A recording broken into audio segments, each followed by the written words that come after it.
The government is planning to make it harder to claim benefits now because for those people that are apparently so ill they cannot work, long-term sick. Ministers want to cut the 2.4 million people that fit into that category. I find this really interesting. There's some really interesting reforms that have been proposed, and it will go out to consultation. But the sentiment that seems to be behind this is the concept that actually the world of work has evolved. Opportunities for people are very different now to what they used to be, especially when you've got the rise of working from home. So do you think the government is fair to start looking at this and starting to shake it up? I think there's some logic to what you just said, unquestionably. But I always get a bit twitchy about these sorts of announcements when the economy's nosediving and we're on the brink of a recession, and the chances are we may end up in a recession, and we know what happens with recessions. You know, businesses fold and unemployment goes up, and that means there will be, you know, more people chasing fewer jobs. So to announce this at this particular time and to essentially try to coerce people back into work, which I think as a principle is not a bad thing. I'm not saying it's a bad thing at all. Well, if you can work, you should do.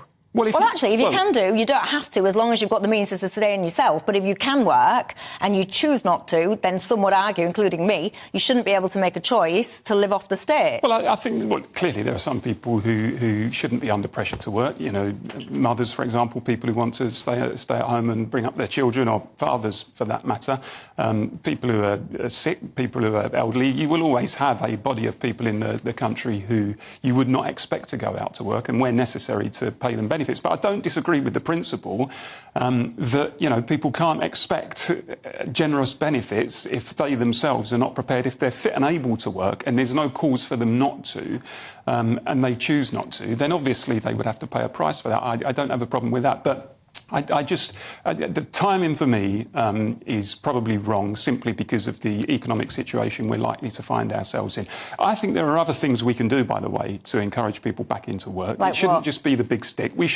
I firmly believe we should have a job guarantee scheme in this country, which basically allows the government to be the employer of last resort. So you don't have unemployment. And cool, blimey, right, hang on, because that in itself, I need to focus on that in itself separately. But just bring you in on this sickness issue and about the potential reforms for long-term sick. Where are you on that one? Well, Michelle, it isn't very often I get angry with your other guest on your show, but I really cannot believe what Paul has just said. Which bit? First of all, the economy is not nosediving, and indeed the figures for the economy have been revised upwards. We are doing a great deal better. We are not on the brink of recession. Our main problem in employment terms... Are you seething? Look at him. I've never seen Daniel Moylan like this. I'm really cross. When I was young, we had mass unemployment in this country. We had unemployment of 3 million people, and the big thing was there weren't enough jobs for people. Our problem today is exactly the reverse.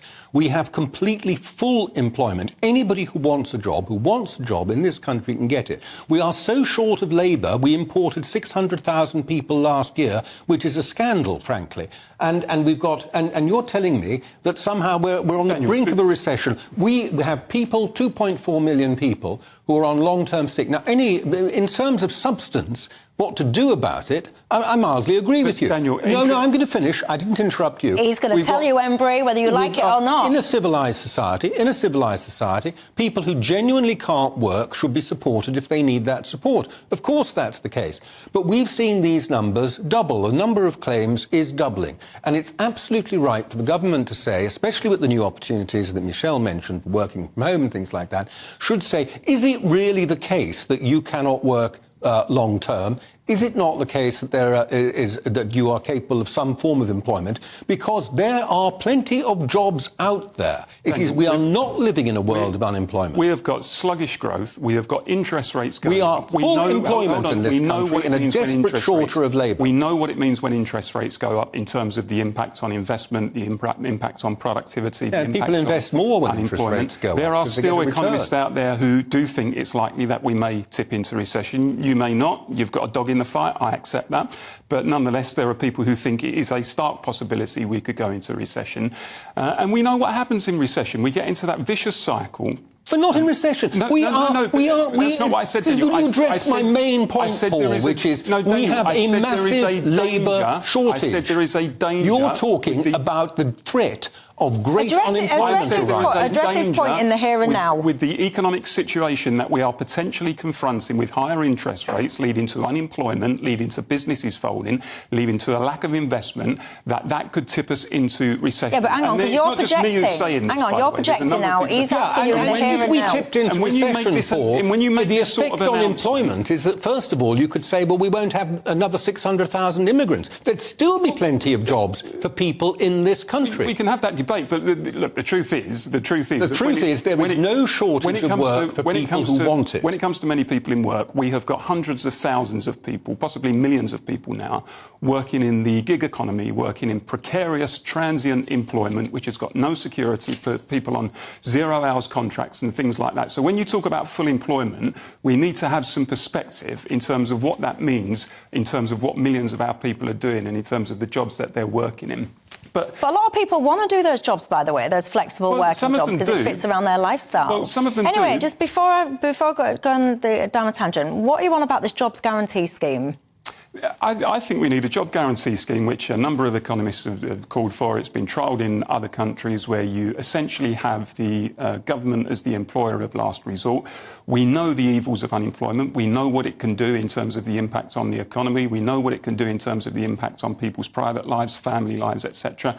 And there is an enormous amount of work out there to be done. You know, there is an enormous amount of work in terms of productive work, you know, mending the roads and building hospitals and looking after kids in schools, and socially productive labour, which people could be put to on a wage, and if they can't find a private employer or a local authority employer to do it, then the government acts as the employer as last resort.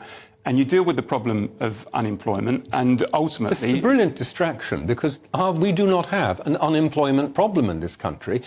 Our problem Not is... yet. Well, there you are. Our problem is we don't have enough workers for the jobs.